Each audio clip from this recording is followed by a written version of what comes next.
Dejan Marjanović Šaban ubijen je 18. oktobra 1994. godine u ulici Bulevar Revolucije ispred ulaza zgrade gdje je živeo.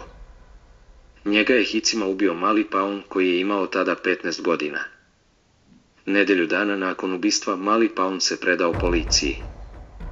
U podzemlju se šuškalo da se odlučio na taj korak zbog dokazivanja u krimi krugovima.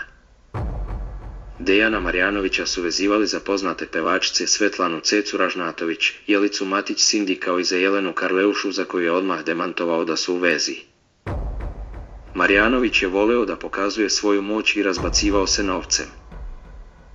Govorio je za sebe da je mlad čovjek koji je završio građevinsku školu, da voli da je u društvu lepih djevojaka kao i da voli lepe automobile.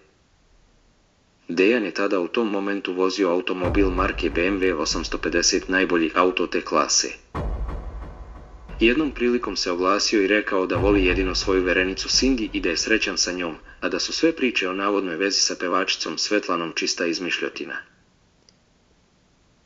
Iako su legenda 90-ih i Fox zvezda često bili viđani zajedno u Stupici, poznatom beogradskom klubu, oni su u više navrata potvrdili da su zajedno. Žestoki momak je prilikom jednog intervjua demantovao i tu priču.